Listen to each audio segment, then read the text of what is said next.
अगर ममता बनर्जी जी को तृणमूल का अस्तित्व बचाना है तो अभिषेक बनर्जी को काट के फेंक देना पड़ेगा, क्योंकि तृणमूल कांग्रेस का कैंसर है अभिषेक बनर्जी। एनडीए को समर्थन दे रहे हैं, आखिरकार उसका सिग्नेचर लिस्ट सामने आ गया है। कई नाम हैं जो बोल रहे थे कि नहीं हम इधर नहीं हम उधर है, नाम अब सब सामने आ गए। क्या बोलेंगे, ये जो रेबल टीएमसी सांसदों की पूरी लिस्ट दिख गई है?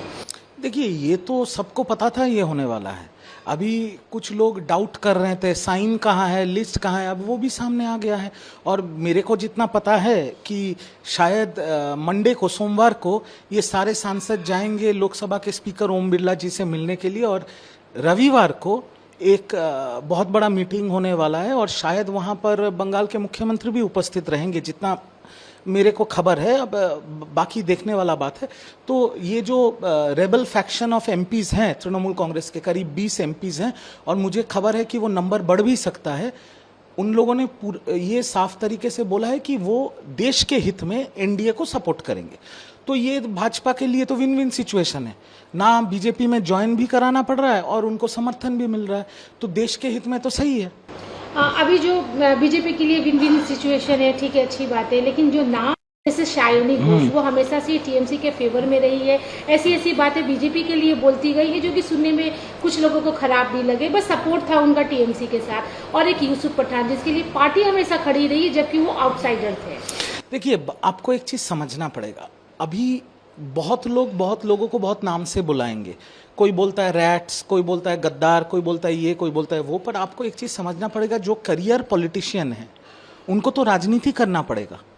और देश का इतिहास अगर आप देखेंगे या भाजपा के भी कुछ राज्य के मुख्यमंत्री देखेंगे तो वो किसी और पार्टी में थे, अभी किसी और पार्टी से मुख्यमंत्री बने हैं। जैसे मेरे जो मुख्यमंत्री हैं वो, उन्होंने तो मेरे से ज्यादा तृणमूल कांग्रेस किया है, पर उनको तो अभिषेक बनर्जी ने भगाया था पार्टी से।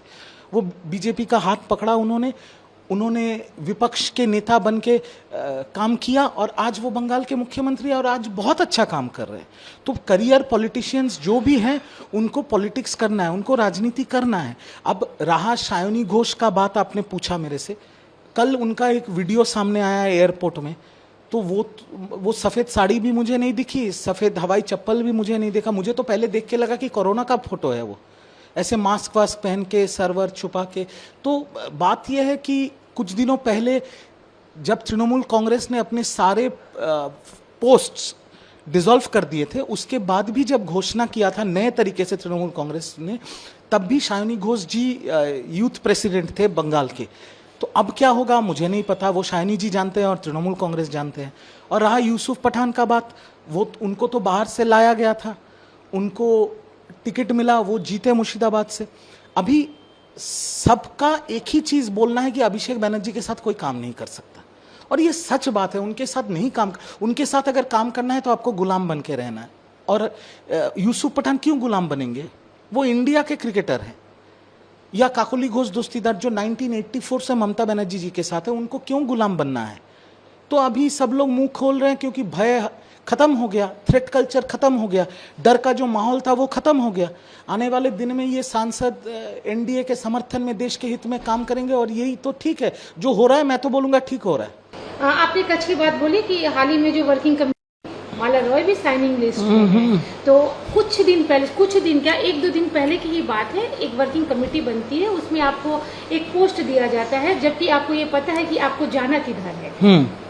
आप उस मीटिंग में थे कि नहीं थे ये बात की बात है, लेकिन आपको पता है आपको जाना कहाँ है, उसके बाद भी आपको पोस्ट मिलता है। इसका मतलब पार्टी से कोऑर्डिनेशन तो था ही नहीं। पार्टी का तो कभी भी किसी से कोऑर्डिनेशन नहीं रहा है, और ये बात तो रिजू दत्ता ने पहले बोला था और रिजू दत्ता को सबने गालियां दी थी। बट आज तो वही बात सारे सांसद और सारे विधायक बोल रहे हैं कि पार्टी ने कभी भी किसी से कुछ पूछा नहीं है, एक तरफा था। It was a one way street कि हम जो बोल देंगे वही होने वाला है। आप एक चीज सोचिए, ये शायोनी घोष का बात जब आप उठा रहे हैं, यूथ प्रेसिडेंट पार्टी के शुभेंदु अधिकारी थे जब हमने पार्टी ज्वाइन किया था, पार्टी करना स्टार्ट किया था। शुभेंदु अधिकारी को हटा के अभिषेक बनर्जी को कर दिया गया था, चलिए वो भी ठीक है। अभिषेक बनर्जी जी जब हट गए यूथ प्रेसिडेंट से, शायोनी घोष को कर दिया गया था। कौन है, कहां से आई थी, क्या उन्होंने तृणमूल का झंडा भी पकड़ा था? वो तो बचपन में एसएफआई करते थे जादवपुर यूनिवर्सिटी में, लेफ्ट फ्रंट करते थे, उनको सबके सर पे बिठा दिया, सबने मान लिया क्योंकि पार्टी का सिद्धांत था। पार्टी के किसी कार्यकर्ता से या यूथ के किसी नेता से कभी पूछा नहीं गया था, सबने उनको मान लिया था। और इस बार भी अभी देख के लग रहा है कि ये साइन हुआ था 18 मई को और उनका नाम आया था उसके बाद, तो इसका मतलब शायनी घोष से किसी से पूछा भी नहीं, उनका नाम डिक्लेयर हो गया था। अब पार्टी संभाले इसको, पार्टी समझेगी ये बात। पार्टी की ये बात करें तो कल्याण बनर्जी का टाइमिंग खिलाफ और ममता बनर्जी को एक अल्टीमेटम ही बोल सकते हैं, यह है कि दीदी या तो आप अभिषेक को चुनिए या तो हमें चुनिए। देखिए ये तो होना ही था। आज जो भी तृणमूल कांग्रेस के पुराने लीडर हैं, जब ममता बनर्जी विपक्ष में थी, जो लोग ममता बनर्जी के साथ तब से थे, जिन्होंने लेफ्ट के साथ लड़ाई करके ममता बनर्जी का पार्टी को एस्टेब्लिश किया, ममता बनर्जी को मुख्यमंत्री बनाया, ये लोग क्यों सर झुकाएंगे अभिषेक बनर्जी के सामने? उनका क्रेडेंशियल क्या है? आज पार्टी का ये हालत इसलिए है क्योंकि एक व्यक्ति जिनका योग्यता नहीं है, एक पंचायत का इलेक्शन जीतने का, अगर ममता बनर्जी का नाम नहीं रहा, उस व्यक्ति को प्रतिष्ठित करने के लिए ममता दीदी ने पूरा पार्टी को साइड कर दिया, क्योंकि उनको प्रतिष्ठित करना है। उनको 7,11,000 वोट मिला था ये 2024 के लोकसभा में। आज मैं गारंटी देके बोल रहा हूं, अगर अभिषेक बनर्जी जी डायमंड हार्बर से कंटेस्ट करेंगे, 7,000 वोट नहीं मिलेगा उनको। तो ये तो माहौल है। डायमंड हार्बर मॉडल के जो अभिषेक बनर्जी के जो स्तंभ थे, वो उनको तो अभी पुलिस हाफ पैंट में घुमा रही है रोड पे, ये पुष्पा लोगों को। तो माहौल ये है, डर था, डर का माहौल था पूरे पश्चिम बंगाल में।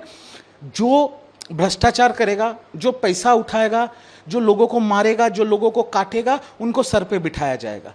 और जो लोग पार्टी करेगा, पार्टी के लिए अपना समय देगा, अपना जान दांव पे रख के पार्टी करेगा, उनको कभी मौका नहीं मिलेगा। आज वो खुल के सामने आ रहा है। और कल्याण जी ने तो अपना मुंह खोल दिया है, अल्टीमेटम दे दिया कि या तो हमें चुनो या अभिषेक बनर्जी के चुनो। मैं आपको ये भी बोल रहा हूं, जो ममता बनर्जी के ओल्ड गार्ड्स हैं, जो आज भी बंगाल में ममता बनर्जी के साथ खड़े हैं, वो भी आने वाले दिन में यही बोलने वाले हैं। ये जो पुराने कुछ एमपीज भी बोलेंगे, क्या वजह है कि उन्होंने साइन नहीं किया? क्योंकि उन्हें भी पता है कि पार्टी के भीतर चल क्या रहा है। देखिए, कुछ लोग साइन नहीं कर रहे हैं क्योंकि उनकी मजबूरी है।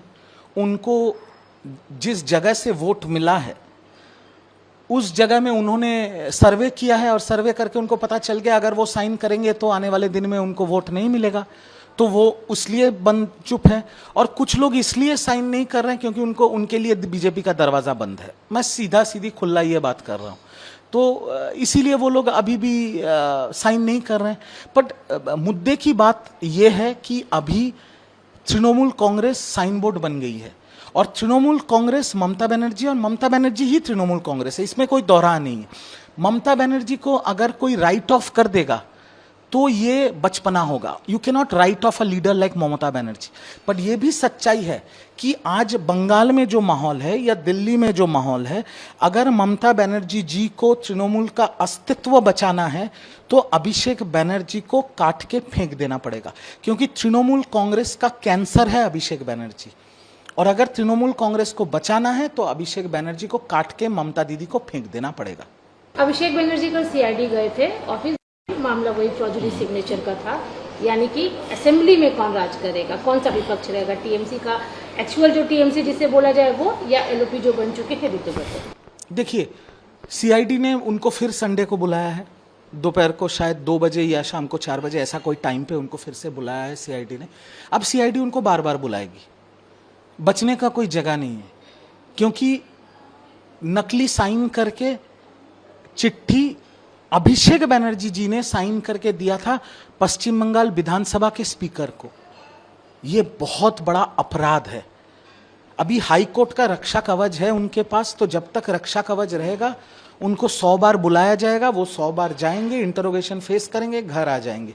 जिस दिन रक्षा कवच उठ जाएगा उस दिन खेला खत्म हो जाएगा। क्योंकि आप देखिए, सिर्फ उनके ऊपर ना बहुत से मामले उनके सर के ऊपर झूल रहा है। अभी गौ तस्करी में उनका नाम है, कोयला तस्करी में उनका नाम है, बालू तस्करी में उनका नाम है, टीचर्स रिक्रूटमेंट स्कैम में उनका नाम है, फर्जी साइन, विधायक के फर्जी साइन मामले में सीआईडी के केस में उनका नाम है, अवैध निर्माण करने के लिए उनके घर के ऊपर कोलकाता म्यूनिसिपल कॉरपोरेशन का केस चल रहा है। कहाँ तक भागोगे, कितने केसेस से भागोगे? आज नहीं तो कल तृणमूल कांग्रेस के युवराज को चक्की पीसना पड़ेगा, ये तय है। देखिए, दिल्ली में जहां पर तृणमूल कांग्रेस का ऑफिशियल पार्टी ऑफिस था 20 राजेंद्र प्रसाद रोड, वो हमारे सांसद पार्थो भौमिक का बंगलो था। अब पार्थो भौमिक खुद ही साइन करके चले गए हैं रेबेल कैंप में, इसलिए दीदी का, पार्टी का सारे पोस्टर्स वहां से हटा दिया गया और वहां पर ताला लग गया, तो वो हेडक्वार्टर भी गया। और तृणमूल का यहाँ पर जो टेम्पररी हेडक्वार्टर था मेट्रोपॉलिटन में, जिसको हम लोग तृणमूल भवन कहते थे, वो भी लीज पे था मॉडर्न डेकोरेटर के पास से। अब मॉडर्न डेकोरेटर ने भी चारू मार्केट पुलिस स्टेशन में मैंने सुना है कंप्लेन भी किया है, और वो अभी लीगल स्टेप्स ले रहे हैं, कानूनी तौर पे वो अपना जगह वापस मांग रहे हैं, क्योंकि जो लीज था वो खत्म हो गया। बाकी तृणमूल कांग्रेस सत्ता में थी, इसलिए जोर जबरदस्ती उसको दखल करके रखी थी। तो पार्टी का ऐसा हालत हो गया कि सिर्फ सांसद विधायक छोड़ के नहीं जा रहे, पार्टी के सारे हेडक्वार्टर्स भी बंद हो गए, ऑफिस भी बंद हो गए। अभी लगता है सिर्फ एक ही जगह बचा है, वो जो दीदी का घर 30B हरीश चटर्जी स्ट्रीट, ये छोड़ के तो और कहीं जगह नहीं मिलेगा तृणमूल का ऑफिस करने का। बस यही हालत है तृणमूल कांग्रेस।